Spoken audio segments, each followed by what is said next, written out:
there is a webinars section here, and then you have, actually it won't be up and coming, but here's where we are right now. And then once it is posted, you'll see it in that webinar section so you can share it if anyone did miss today's call.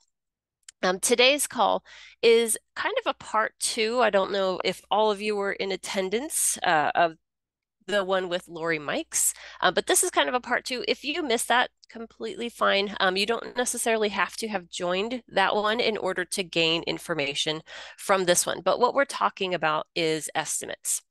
So obviously estimates are going to be in a few different sections within the system, kind of just depending on what you're looking for. There could be campaign estimates and there could be project estimates as well. We even allow for people to have estimates on templates, right? So if you have a kind of set way that you estimate out projects, you can also put those at templates. So we'll talk through all of that today, and then we'll go through as much around estimating as we possibly can. Okay. So the first place that I'm actually going to start is my service list. And why I'm pulling this up is because there's actually a little bit of profitability information or information that we can feed into the estimate in order for it to be a little bit more giving of information. So here's my service list. This is in your menu. You have admin and system setup. If you just don't know where it's at, you can always type in the search services. Otherwise, it is in this billing options section.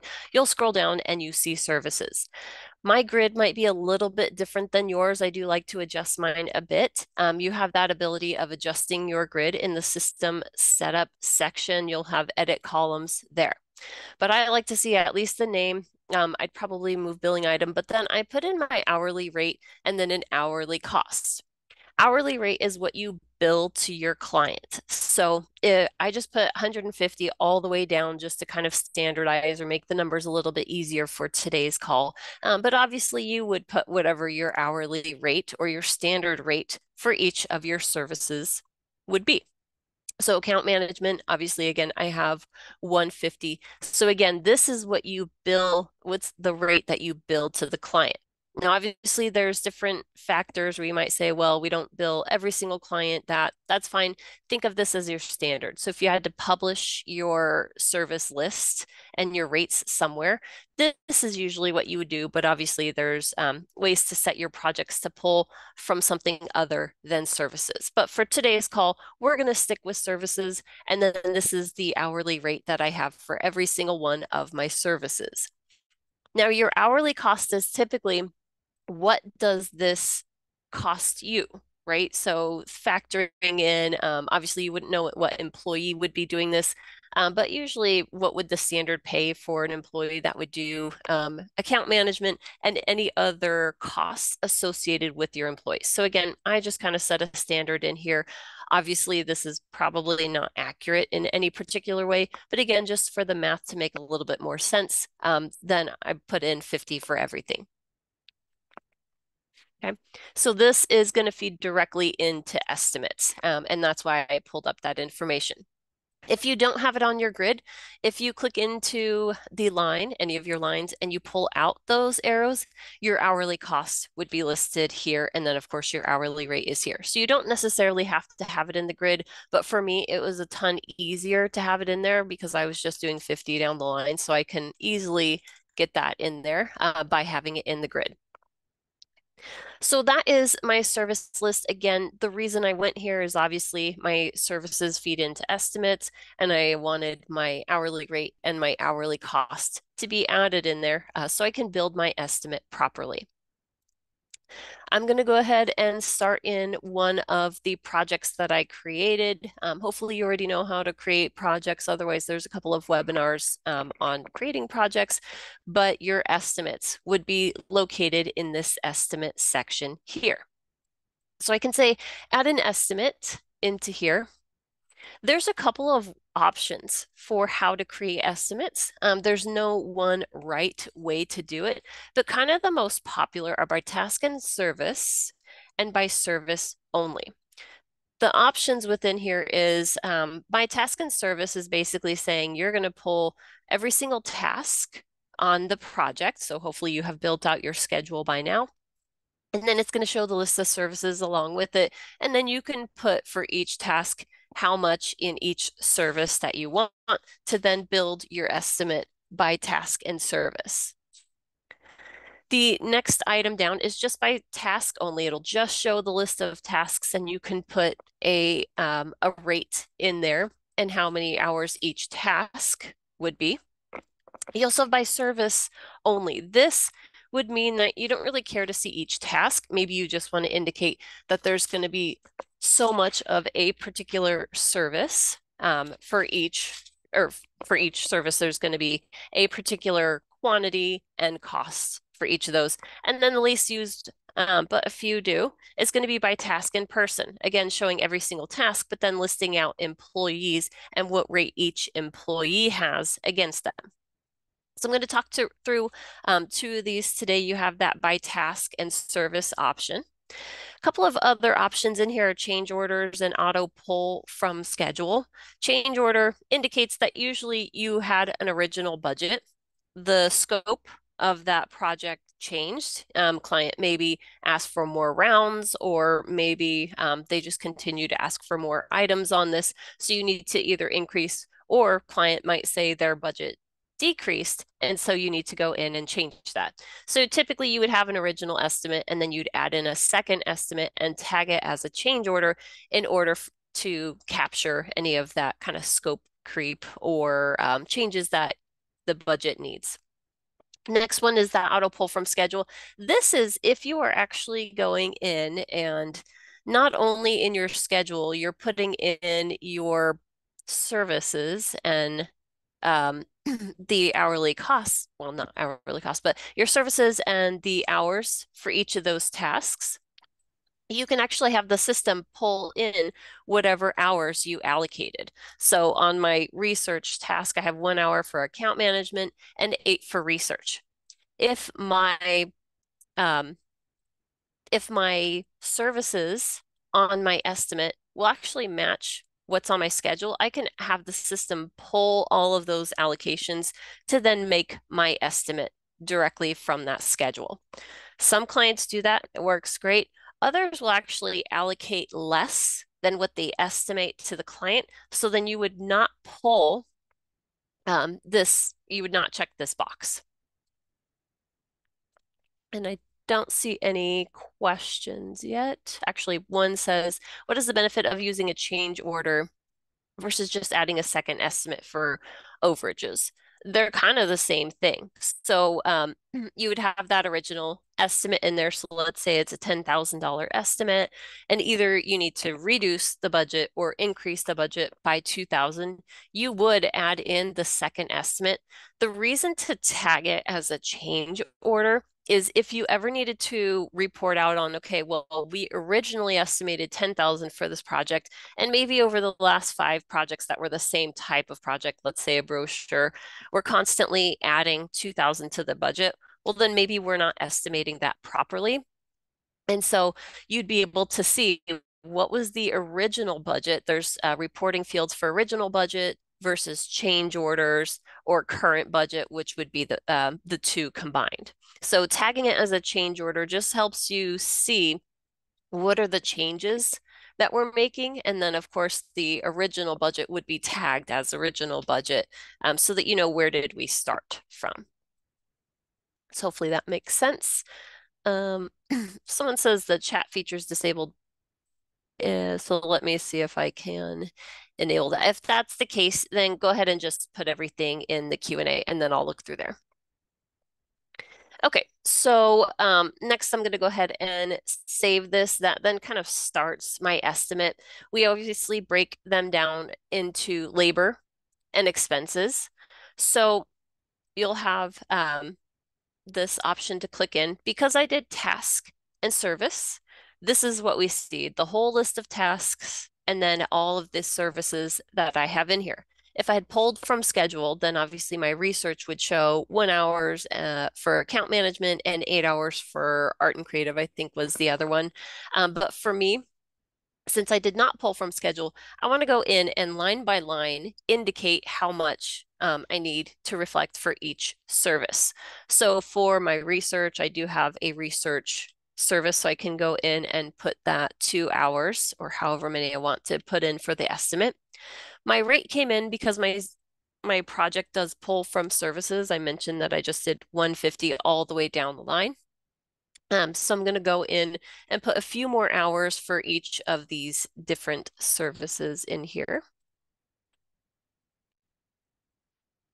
Now, obviously, if you are using your auto pull from schedule, that obviously streamlines this quite a bit.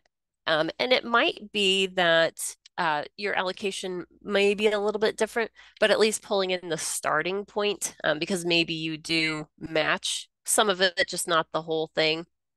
So in that case, you can still auto pull from schedule and then adjust those hours from there. Now, if you forgot to auto pull from schedule in the beginning, there is one more chance to do that. You have the more, you can say pull from schedule and it'll say, are you sure you want to do that? And anything that I've done up to this point would be overwritten. And then it pulls in that baseline. So obviously I can still adjust from here. If I said I want to reduce this or maybe increase it, again, it's kind of just giving you a starting point. So that might be the better way to go, even if your allocation and estimated hours aren't always the same. If you at least pull from the schedule, you have the baseline in order to do that. So now I have an estimate in here.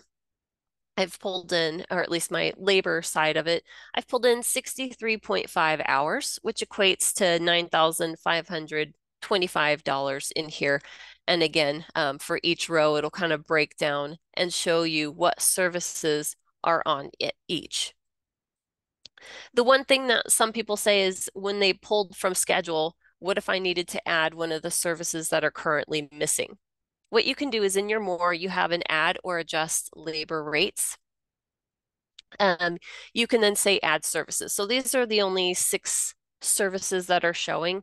You can easily just say add service. Here's all of my services that are missing. And if I want to select all, I can. Otherwise, I can pick and choose which ones I want. But then that at least brings them back into the grid so that I can manipulate them as needed. So if you ever get stuck, you accidentally did the pull from schedule, you didn't mean to, and you're just not seeing any services, your more add adjust labor rates is the way to get those back in. Someone asks, you cannot change estimate type after the fact, correct? You'd have to start over. Yes, that is correct. Where it's basically lockdown. Once I come out of here, even if I go to the more and I have those estimate settings, that is going to be one of those. And I think it's kind of hidden. Yeah, so it's right here. It is locked down. So you would either just leave this one as it is. You can, of course, delete it if you needed to get rid of it. Otherwise, yes, you're just adding in the new one, clicking on that toggle, and then going into whatever estimate type you actually want. Okay, good question on that one. The next one is, can you copy one project estimate over to another? Not in the way that you think, but there is a way to do it. If you create this project and copy from either the template, if you have the estimate on the template, or you create the project and copy from another project, the estimate will carry over. If this project already exists, then I cannot copy it from anywhere. I would have to just start from scratch or maybe delete this project and start a new one. So what I'm talking about is when I create a project, I always have the option to, some of you will see this way where it just says what's the template to copy. If you have that show more, you can always choose another project. I would find the other project, and if there was a estimate in on that project, then that estimate would carry over to this one. Even if it was for a different client or whatever, it'll just copy all of that information over. So that would be the key, is to, when you create the project, is just copy from that other project to have that estimate carry down from it. Okay. Okay. So I'm going to go ahead and do the service only just so we can see what that looks like. You're in that labor side. And then again, all it is just your services. So you're indicating for the whole project, not task by task, how much in account management and how much in each of those different services do you need. And then, of course, it's still going to total up. Now, some people say, I just need copywriting to reflect that it's going to be $500.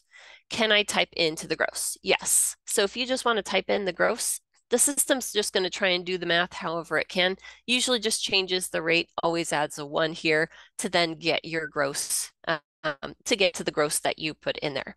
So yes, you don't necessarily have to do the hour times this and then have the system do it. You can just type in the gross if you have a specific amount that you want to reflect for each of those different services. And that does work on the task and service estimates as well. So I know I didn't show that, but if you do need it to just be able to put in the gross somewhere in here, you're more than welcome to do that. And then again, the system's going to try and adjust the hours or the rate to match whatever your gross is. Okay. So now the other side of it is obviously going to be your expenses, right? So some of your projects will have expenses. You can click into the zeros to then add your expense. I would say add a new expense. Now, again, my grid might be a little bit different than yours. Again, you might have an expense grid settings in order to adjust this how you need it. Because I move task over here because I'm typically not assigning or putting an expense all the way down to the task level. Sometimes I can, but most of the time I don't have that option. So I might move it over here to give me the option, but usually it's either the first or second field when you're in your expenses. So what is my expense? I would go in, I'm just going to go with something vague, which is supplies, but obviously it might be printing or shipping or whatever it is. Typically, this is just pulling from your list of purchase items or any of your items that you have in the system. And then you can choose to put in your vendor if you know who that is at this point, but it's not a required field. And then I would go in, put in my quantity. So how many of this item do we need? It might just be the one, and I put in whatever my total is. You'll notice my unit cost did come in, and that is just because I do have some unit costs on the back end. Obviously, I can override that if needed. So I type in what my unit cost is. The system would then know the rate. Again, I also have a markup on the back end in the system, so it went in and calculated that as well. So it filled in my gross. But obviously, I can manipulate these as needed. And then it's always going to do the math for me. If I have a specific gross that I want to get to, and I don't know what the markup would be, obviously, again, you can then just type in the gross, and then the system would know what that markup is. If you have multiple expenses, then obviously you just continue to insert the row and then add whatever it is that you need for this particular project.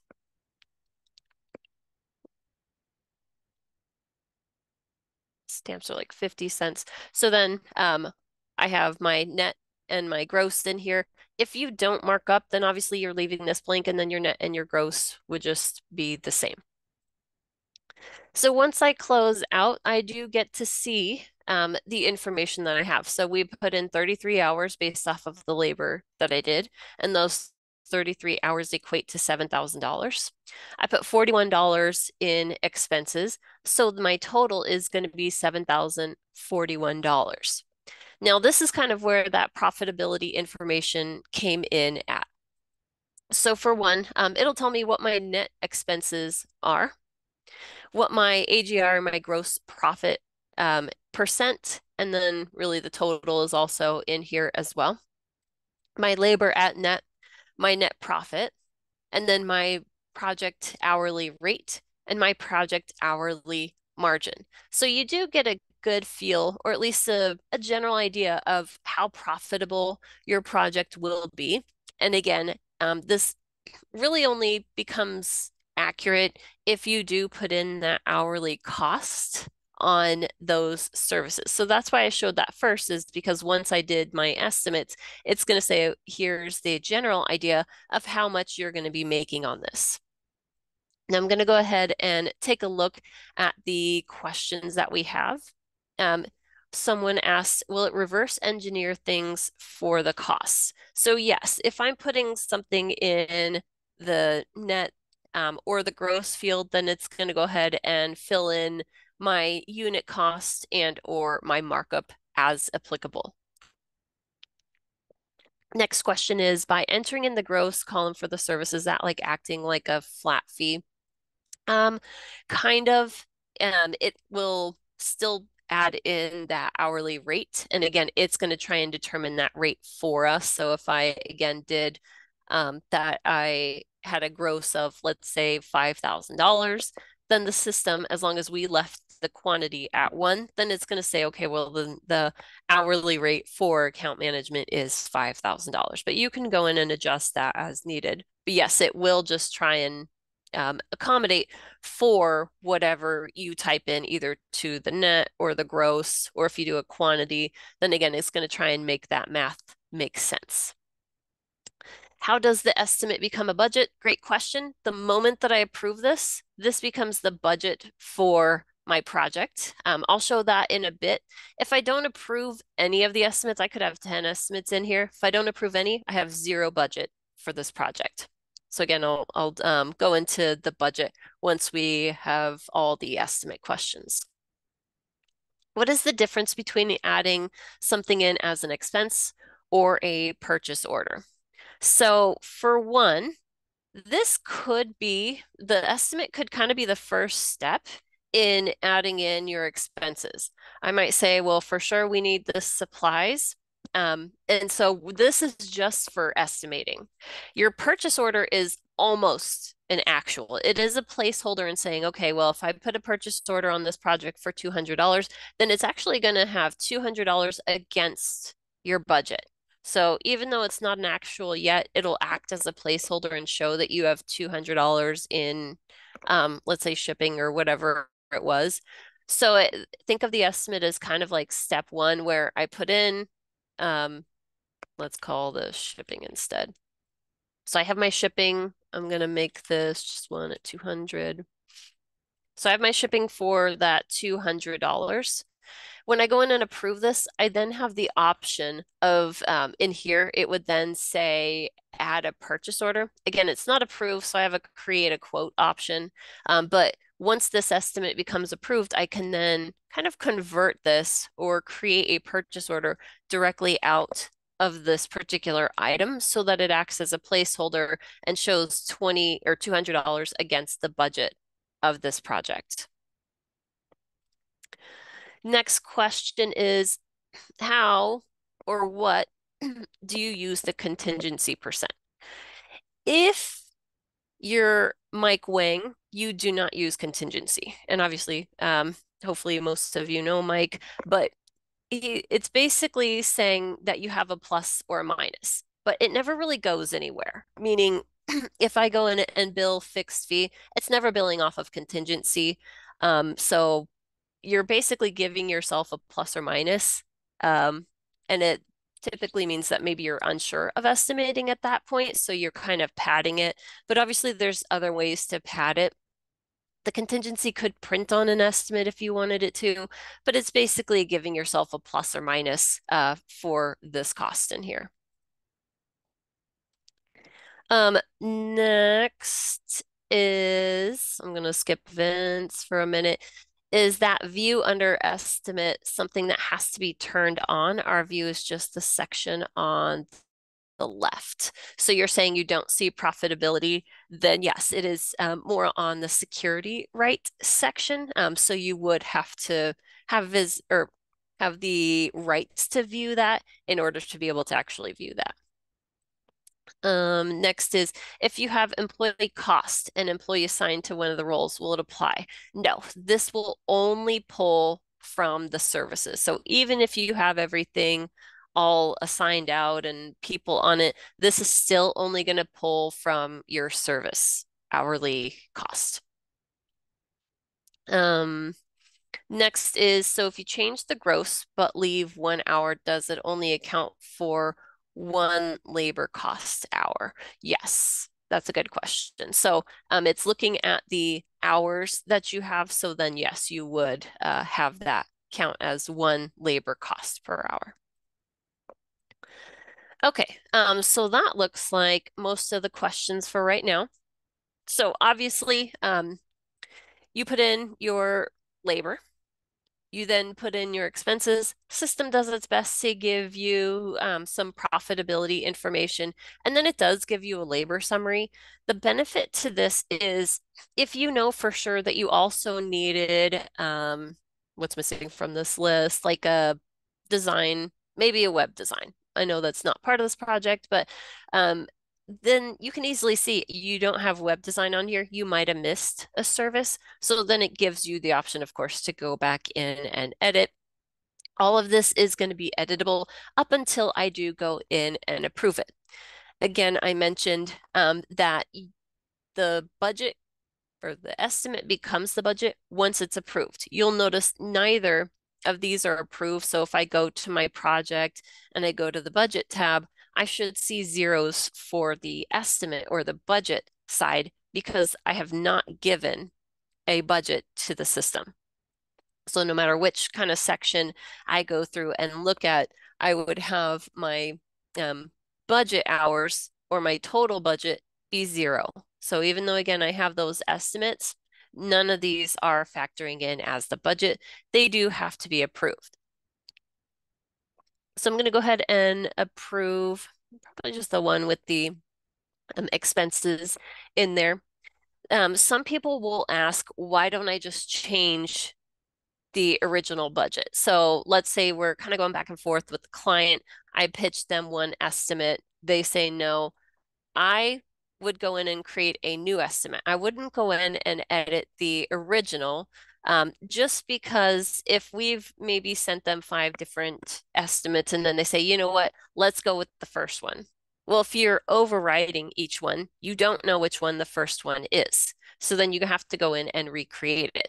So our idea is that you would just leave them in there and then create the new one, continue to work those numbers as you need to, and then approve the one that they actually did go in and agree to, right? Because again, if at some point says, well, we're always pitching, let's say this $5,000 amount and no one's agreeing to it, well, why are we coming up with 5,000 and how do we, get it to be a little bit more accurate or more something that our clients would jive with kind of right off the bat rather than having to go back and forth. So just something to think about is whenever you're going in and creating those estimates, we don't really recommend that you just override the same one over and over because again, you maybe want to see, well, what are we pitching to them?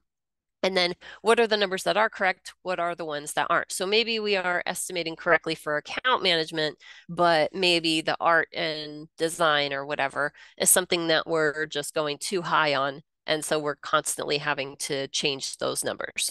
Again, you don't have to. You could go in and edit the whatever estimate that you're starting with, but again, just for those reasons, it might be best to go in and just add new estimates. Because again, these don't matter. These mean nothing to the system until we go in and approve it. And then, of course, the system then knows that that's going to be the budget for the project. Okay. Next question is on the estimate name, what is the zero after the estimate name? It's just revision. So my project name is webinar estimate number 1. And then I don't think I have any revisions on any of these, so it's just a 0. But it's just something that the system creates. So when I come in, you'll see that estimate name just matches the project name. If you want to change it, obviously you can, because maybe you want to say this is our low estimate and this is our high estimate. That's fine. I usually don't go over the name too much because most of the time it doesn't matter. And we don't have a whole lot of clients that are using the estimate name, especially on like printing the actual estimate. So if it is something that you need, you can go in and edit that as needed. So I'm going to go ahead and approve one of these. I am the approver. If you're not listed as the approver, this is obviously going to be a submit button. Where that is coming from is under the more. When you created the estimate, it asked for who the approver is. And so don't get it mistaked with the estimate owner. It is looking for internal approver. You might be both, that's fine. But for the approval side, you would need to be listed here if you are the approver. Otherwise, it's going to be a submit button and it would go to whoever is the approver. You do have approval comments, though you don't actually have to write any comments. I could just hit the approve and then it kind of just approves it with no comments. So not necessarily a requirement, but some people will write little notes in there if they need to. So now this estimate is approved. This then became the budget for the project. So when I come into the budget tab, there's a couple of ways to see the budgets. So first one is by item. Next one is by type. And then you also have by task. And again, least common would be by person. That's usually if you're estimating by person, then this might make a little bit more sense. But if you're not estimating by person, then this isn't going to be as worthwhile for you as the other options. So I'm going to start by item. It is going to break it down between labor and expenses. Now that we have our budget in the system, you then get to see your current budget hours, current budget total. I did mention something about current versus original versus change order. Um, I don't think I have any of those other fields in there, but current is just taking all approved estimates and combining them. So if I have a $10,000 estimate and I have a $2,000 estimate, both are approved, my total budget is going to be my $12,000. So current total budget is going to be all of your approved estimates. So if you hover over the fields, they also give you whatever the calculation is. But obviously, this one makes sense and is easy to read. A lot of these are going to be clickable fields. So you'll see underlines for a lot of them. That means that you can click in. So if for some reason you needed to see what your line was in that estimate, obviously it looks a little bit different, but it does give you some basic information in here. So obviously estimate and estimate date. If I tracked it down to the task level, what's my item, my hours, my labor net, my labor gross, quantity, expense net, expense gross. So obviously tons of different fields in here. So you can drill down and get an idea of maybe where some of those totals came from. Now, I did add some hours to this project just so that we can see a little bit more information in here, but you can actually see the actual hours. And it'll even show you that it's approved and unapproved, because some people will say, do I have to have my hours approved in order to see it reflected on the budget? No, they do not have to be approved. The moment those hours are hitting that project, they are then hitting against that budget. Again, this is one of those sections where you can go in and adjust your grid. So if there's a particular way, some people don't necessarily look at the hours, they look at the totals. Others are the reverse, they just care about the totals. They don't really care about what those hours could be. So obviously you can go in and change your grid how you want to. You'll have you have those system settings, and then you kind of have to pay attention to, we are in the by item section. So that's this. You'll see by type and by task. So just make sure you're editing the correct column section. Because if I was to go down here and edit this in the by type section, because I'm not looking at it by type, it's not going to adjust this grid. So I go in, edit. Anything checked are the fields that are going to be visible on your grid. And then anything unchecked is obviously what you have the ability of going in and adding. You'll see CO in here. This is for change order. So again, I'm able to specifically report out on what's just involved in the change order rather than the current, or again, you'll see original in here as well. So original budget. So again, beneficial to tag it as a change order just because then you get a little bit more information if you need it. If you don't, that's fine, but it's still going to be in the system for if you needed it later on. Once you've checked what fields you want to see, you can adjust the order. So you have the display order up here. You're just clicking and dragging things where you want them to be. So if I wanted to move my labor down a little bit, you can just click and drag it wherever you want it to go, and then just drop it where it should be. Once you're done, obviously you can hit that done box and then save, and then my grid would adjust if I went in and made any of those changes. So that's the labor side, obviously the expenses as well. So here was what I budgeted per those expenses, and then here's what the total gross and net, the costs, that type of information. And then again, if you have additional fields that maybe you added in, you do get to see those. And you also can drill down into any of the underlined fields. Okay, we have a few questions. If you add an external approver, does it get sent to them at the same time?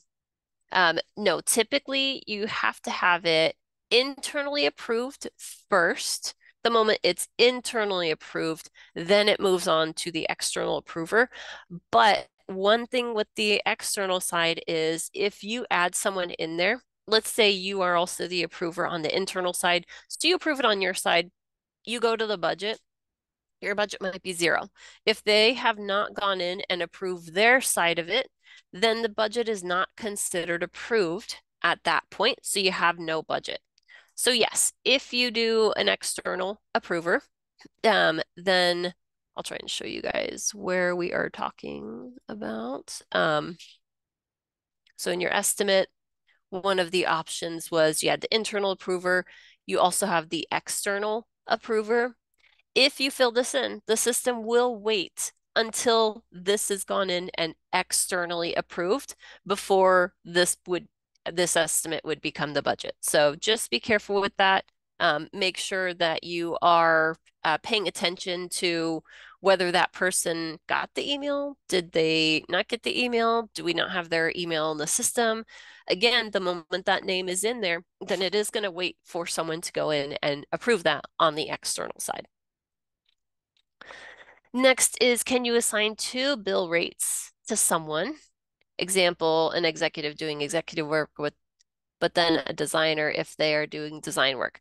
Yeah, if they are doing by service, then yes, because the system, how the way that my project is set up is I am pulling my labor rates from my services. So I'll just show you.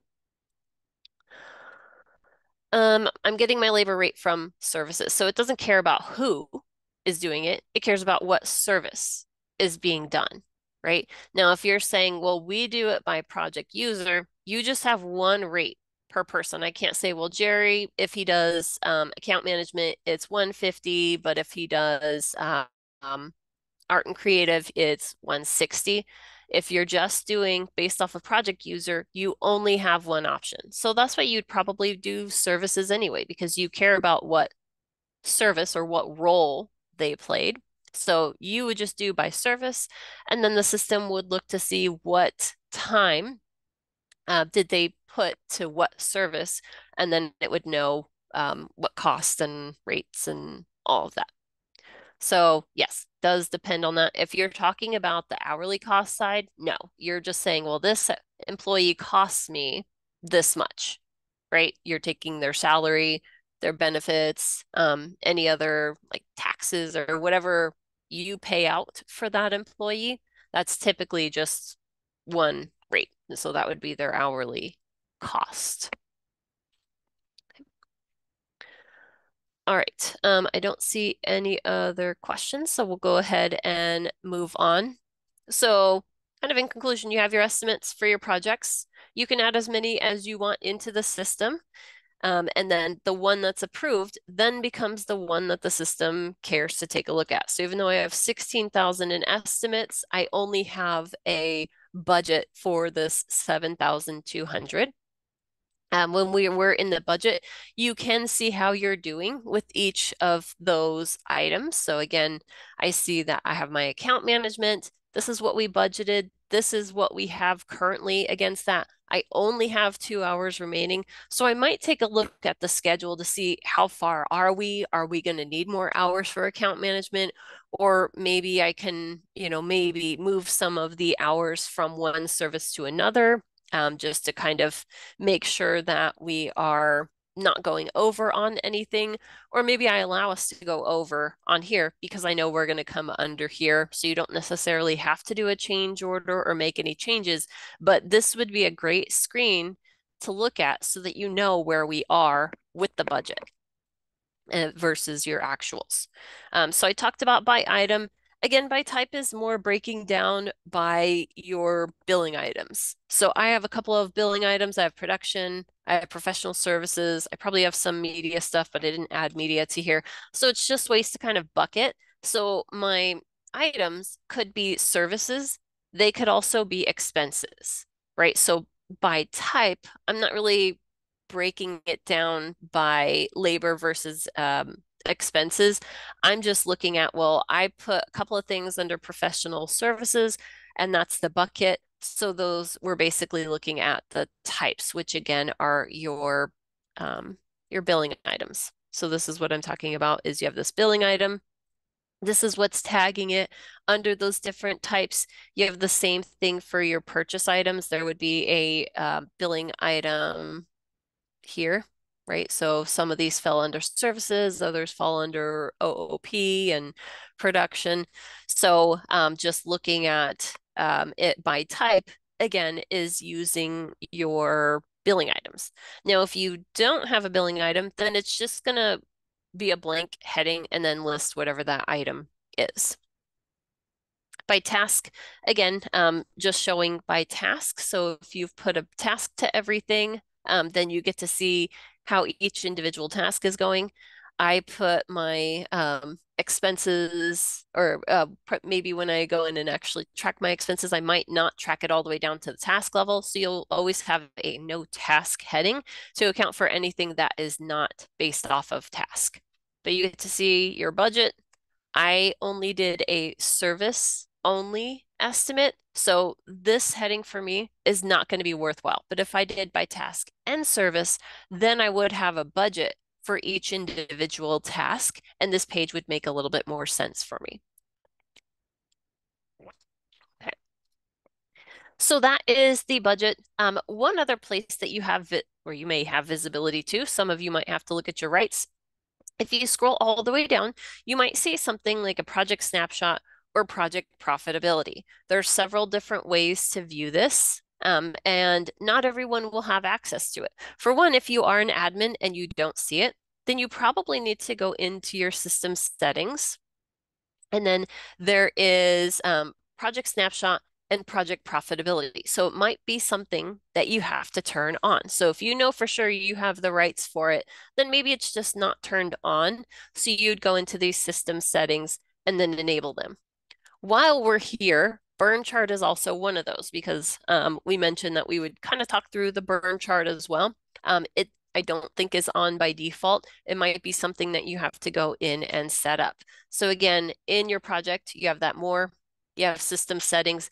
That's where you can go in and either turn on or turn off certain things for how you want the project to look. So the snapshot, I don't think we're going to have enough time to go over absolutely everything, but what's nice is in our guide, we do have a great snapshot. Sorry, I can't talk and type at the same time, but we do have some good articles over it. If I can find where the article is, then it does at least go over all of the different sections. Let's see if, oh, that's not it. But if you can find it, I probably need to type in project snapshot, but it gives you exactly what we go over, or what is each of those different fields. So I'm not sure it's in here either, but we can find it. And then once you take a look, oh, there we go, project snapshot. So it'll give you a lot of the information on what it's going to do or what it's going to show you. So here you go. And it gives you the calculations behind each of those. So definitely something to take a look at. You'll wonder what the options are.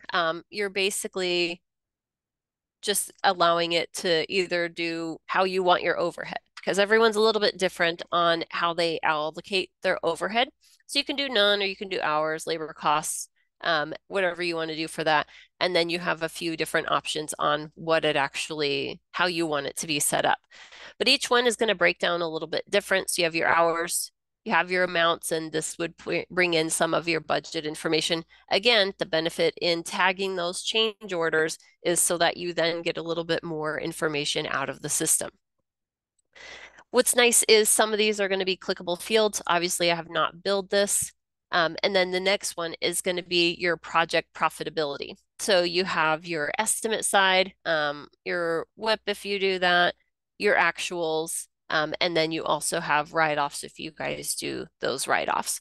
So definitely some good information directly on the project itself, which is great because I don't necessarily want to have to, drive all the way to the reporting center in order to get information on my project. So the budget tab, and then also those snapshot sections or the profitability section are definitely really good to see where you are with your budget. The next section that we're going to jump to is going to be creating the estimate on a campaign, right? So we talked through projects, but we didn't necessarily talk through the campaign side. So I'm going to come in. I have this webinar campaign that I set up. I have 3 projects associated with them. One doesn't have an estimate at all, but I can still gain information or still set up an estimate for this campaign as a whole, right? Because maybe your client is just giving you a huge bucket of money, and then you're supposed to do a couple of different projects within that. So for one, obviously there's going to be an estimate section in here. It's going to work kind of similar where you just go in and do the plus button. You'll see some of the information, but obviously the big deviation is the estimate type. So you can do by service only, which is exactly as it was on the project side, just you're having to think for maybe all projects that are associated with the campaign. Otherwise, if you do estimate at the project, then you can pull all of those estimates from the project to then make kind of one big budget for the campaign as a whole. So again, I'll do both. Luckily, we won't have to go too far into this one since you've already seen it.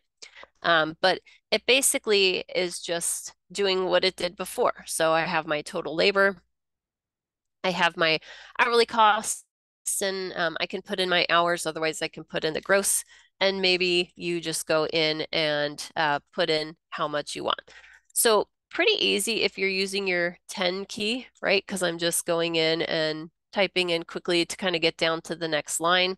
If you're doing, the gross, then obviously whatever field you're in, and then you hit enter, it's then just going to go to that next field for gross or wherever you are.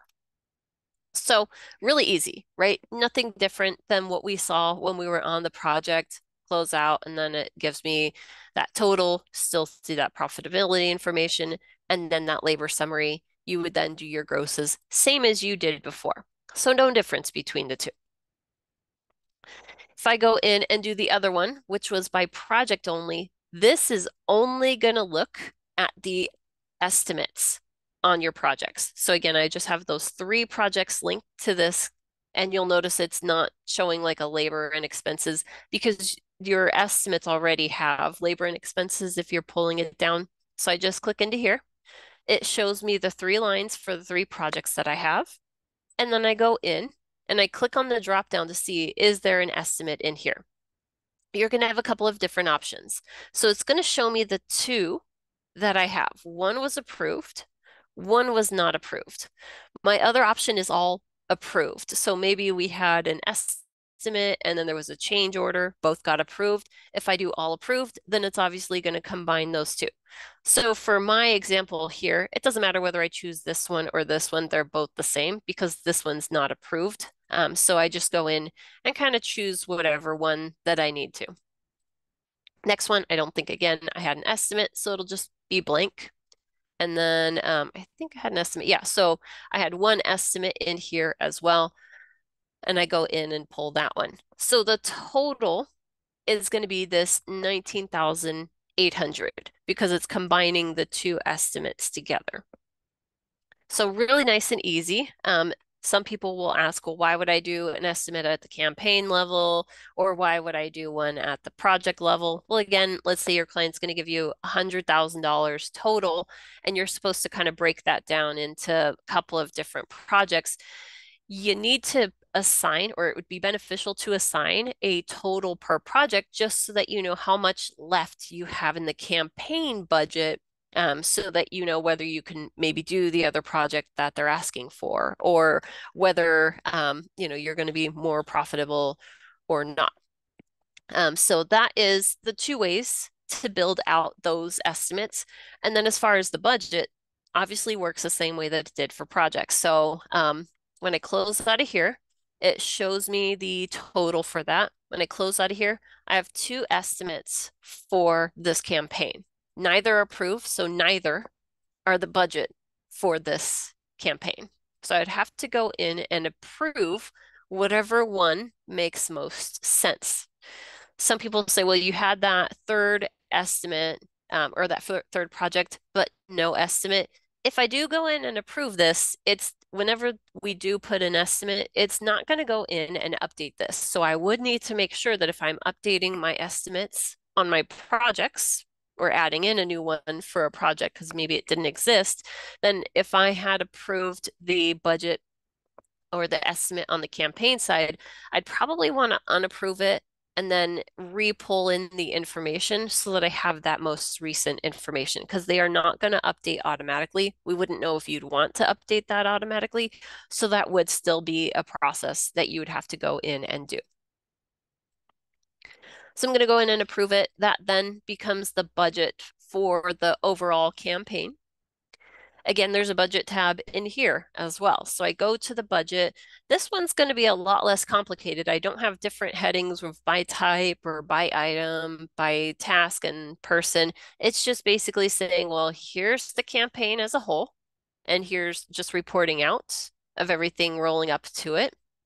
Or you can see each individual project and where we're at. Obviously, things that are campaign related would begin with campaign. So this is campaign to bill remaining, campaign segment amount billed, and then obviously you have project current budget hours and project current budget totals.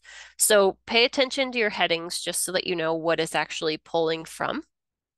Some of these are going to be clickable fields as well. So whenever you see those lines, you can drill down into it, right? And then it's a great way to see, is one project going to go over, but maybe another project's going to come under. So maybe it's going to be a wash, right? Or maybe it's going to be okay because we'll still come within the target that we have. But obviously, you can roll everything up and it will do that for you. But it'll still keep things separate so you can still see what did we budget for the the hours in here, or what's the total, and there's the with tax. Again, hovering over each of those fields to see what is the calculation that Workamajig did in order to get to those numbers. Okay, and your actuals come in. Again, I added in some actuals just so that we had some information to see. Obviously, there's a lot of different fields in here. And again, same as always, you have those campaign budget settings so that you can go in and choose what are the fields that I want to see. Now, again, paying attention, CO will always mean change order. And then current budget would always be what the actual budget is. Original budget, meaning you had an original estimate, it got approved. And so that's what it's going to report out on. Nothing to do with change orders or the combination between any change orders and the original budget. So obviously check the boxes for the ones that you want. Then you can go in and set your display options or display order so that the grid is how you want it to be. Okay. All right. One question was, right now we have our hourly cost set as the same as our hourly billing rate. So when I look at labor costs, it's showing negative. I thought you had to enter each user rate for that to work, but you're saying we could just enter a labor rate by the service. Yes. So when we're talking estimates, only estimates, it is only pulling from that service list. It doesn't care about the people because, again, you might not know the people at that point. So it's just looking to your services. And that's the only place that when we're in those services, the estimates are really the only place that this field plays into. Okay. All right. So that is the campaign budget side. I know we're running out of time, but your report center does have quite a few reports that'll help you as well. You can also utilize your project screens as well. So if I'm in menu, you have project manager projects or campaign or creatives in projects, both bring you to the same place. But some people choose to utilize this as a way to look at their budget information as well, budget versus actuals, because you do get a lot of information. You can see your actual hours, you can see your current budget hours, and then your grosses, what's remaining on your budget if there is a budget, and then what's your remaining hours. Obviously, I've adjusted mine to show different fields. Usually these aren't in there. So again, same as what you saw before, you can go in and do a system settings, go in and change what the columns you want to see. But this could be a great way to see budget versus actuals kind of at a glance for each project. And then of course, if you catch something, then you can drill down into it and kind of see what do I need to do to help whatever my situation is. So if I'm seeing budgets remaining and I'm seeing a bunch of negatives, I get a little bit worried. But obviously, I never added in budgets. So that tells me, okay, in the creation of the project, I forgot to add, or someone didn't add a budget. So some of these not concerned about. Others where, maybe we see a number in here and there's a negative, then that's something that I need to handle, right? So utilize your project screen. You can set this in several different ways. And what I mean by that is there's something called column sets. I might have a view that's strictly for budget purposes. And so I might call it budget and I might get rid of so much of these, right? So maybe I don't care about tasks or next steps or that. Maybe I don't need to know this. Maybe I don't need to know task. And so what this would do for me is I'd have my default view, which you saw before, but then I'd also have one budget. And this would narrow it down just so I see only budget information. So you can kind of toggle between the two because you might say, well, my creatives or so some other people, account managers, maybe need to see more project or task related. That's fine. You can make as many column sets as you need to. Some of you, again, will not have the rights to do this, so you might need to ask someone who does have that access. And for those that are managers or that have a lot more access, you can set all kinds of different column sets and then choose which groups should be able to see that, right? Because I might have some that are very simple, just has like 4 or 5 different things, and everyone can see that one. But then the budget, I might only allow, let's say, like 2 or 3 of my groups to be able to see that. So definitely utilize your column sets. This could be a great option as far as being able to report out or take a look at our budget just at a glance for multiple projects at the same time. Another one that does that would be the project budget analysis. So I'm sure some of you are familiar with this report. You're in menu, you have everyone, and you have that report center. If you just type in, I think it's analysis, you would then see project budget analysis here. It's also in project financials. So if you don't use your search, then just go into the project financials and it's about halfway down.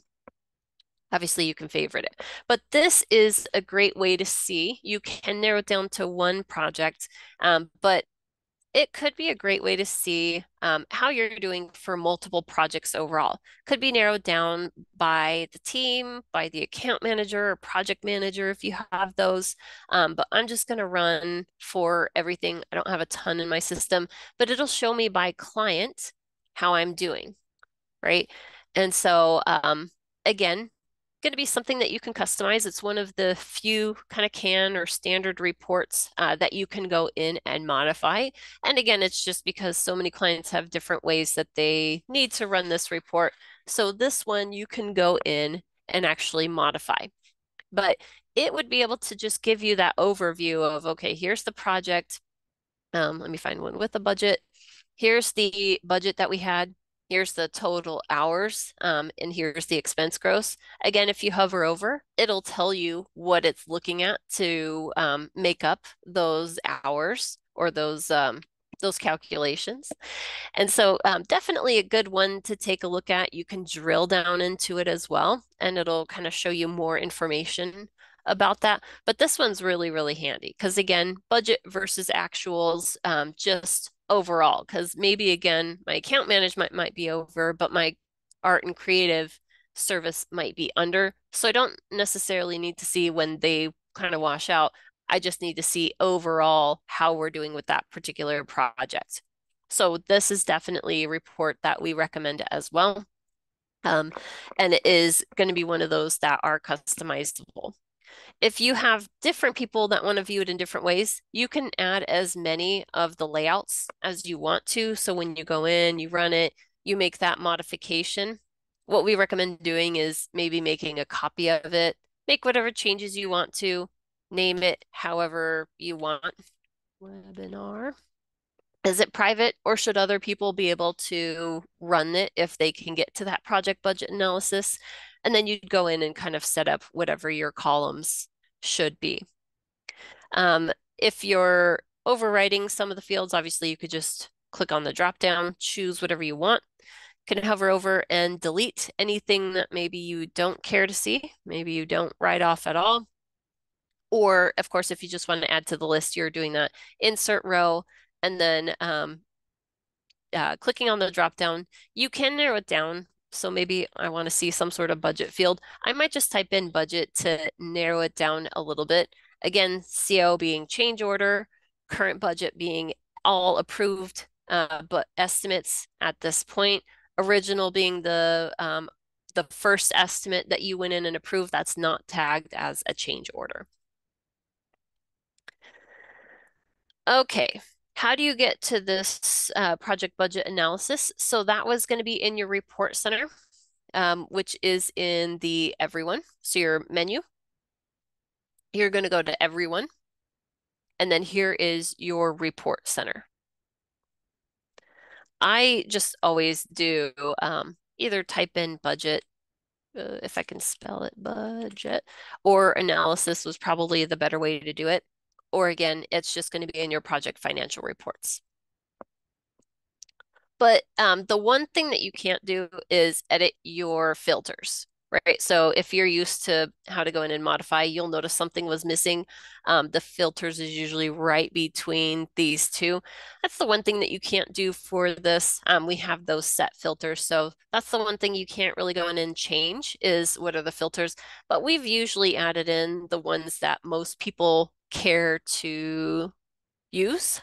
So I don't really have a lot of people that are complaining about that side. But again, if you did want to narrow it down by account manager or project manager, those are options within there as well. So since we're a little bit over, I'm going to go ahead and end it here. I will be on the lookout for any of your questions. We will post the link to the recording as soon as it renders, usually in a couple of days. So if you wanted to re-review it or share it with some friends, you're more than welcome to do that. Otherwise, David will also be doing a different but similar estimate training next week. It is on those upcoming webinars. So if you wanted to join that one, you can definitely register for that one as well. Okay. So I'll hang on a few minutes, look for any questions that you have, but I appreciate you all. and hope you have a wonderful rest of your day.